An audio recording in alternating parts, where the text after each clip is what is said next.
There's a man you've seen before. He walks into a room and says nothing. He doesn't rush to fill the air. He doesn't smile on command. He doesn't explain himself. And yet somehow everyone in that room feels it.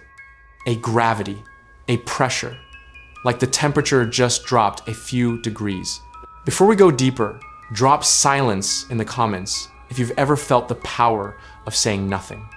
What does he know that most people don't? Most people are terrified of silence. The moment there's a gap in conversation, they panic, they talk, they fill, they over-explain, they nervously laugh, and in doing so, they hand over every ounce of power they had. Today, we're going into the dark side of communication, the side nobody teaches you in school, the side that the most dangerous, most respected, most untouchable people in the world have quietly mastered. Strategic silence. This isn't about being shy. This isn't about being cold. This is a weapon, and by the end of this video, you'll know exactly how to use it. Let's start with why silence feels so unbearable to most people. There's a psychological phenomenon called compulsive disclosure. It's the unconscious need to fill silence with information about yourself, your thoughts, your feelings, your plans, your insecurities. Researchers have actually found that talking about yourself activates the same neural reward pathways as food and money.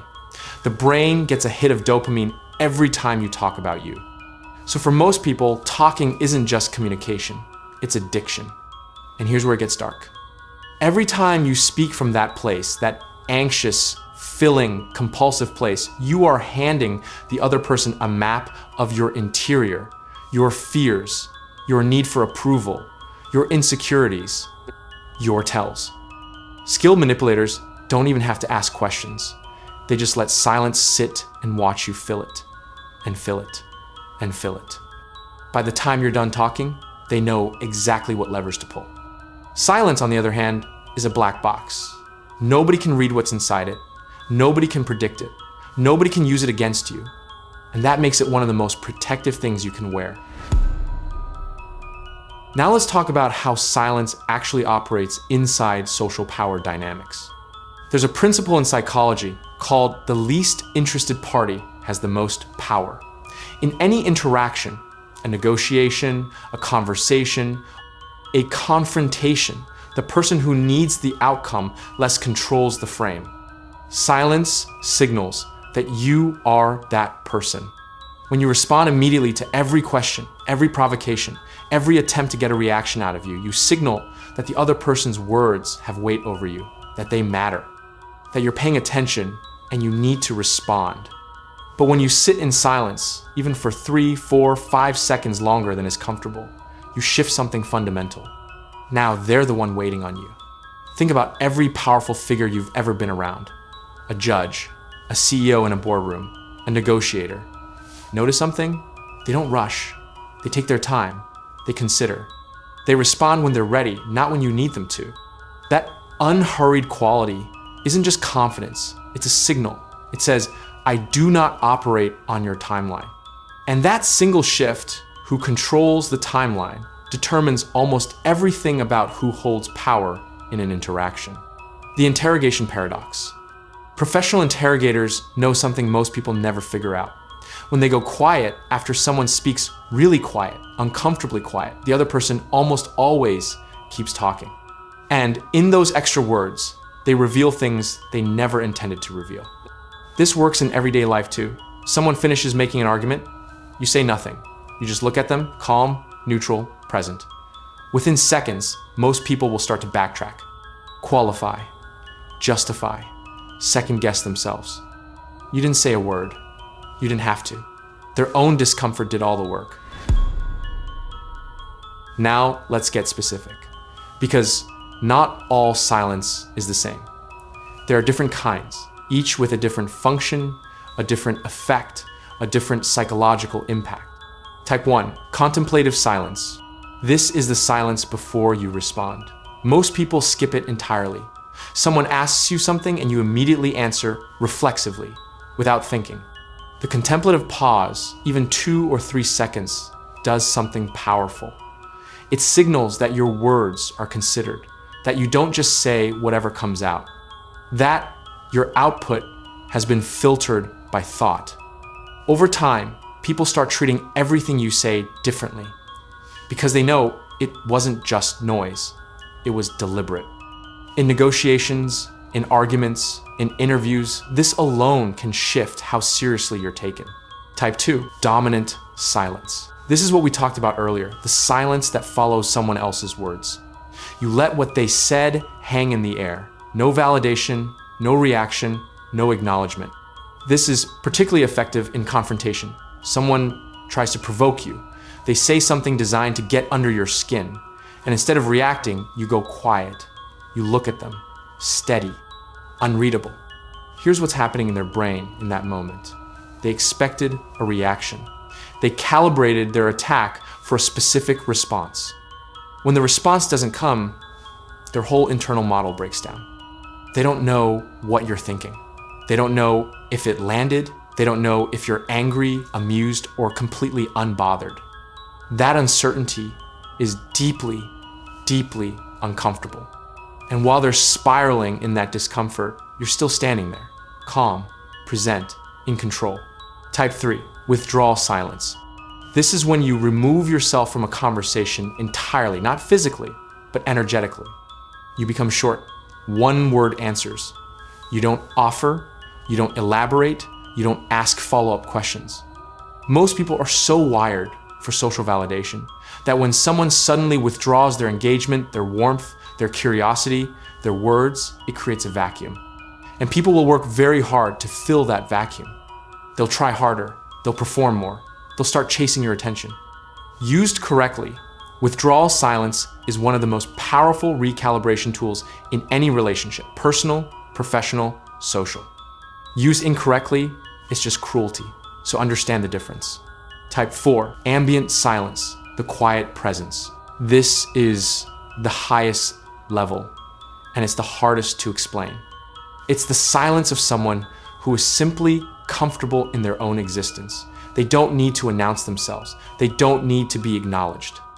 They don't need the room to know they're there. And paradoxically, that's exactly why everyone knows they're there.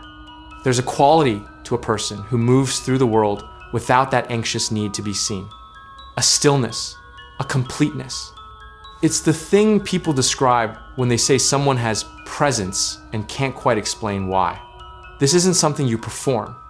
It's something you become. When you've done enough internal work, when you've genuinely stopped needing external validation to feel solid, it starts to show without you doing anything. And that is terrifying to certain people because there's nothing to grab onto, nothing to manipulate, no need to exploit. Here's a layer most people miss. Strategic silence isn't just about what it does for you, it's also a tool for reading other people. When you go quiet, when you deliberately hold your words, you create a vacuum.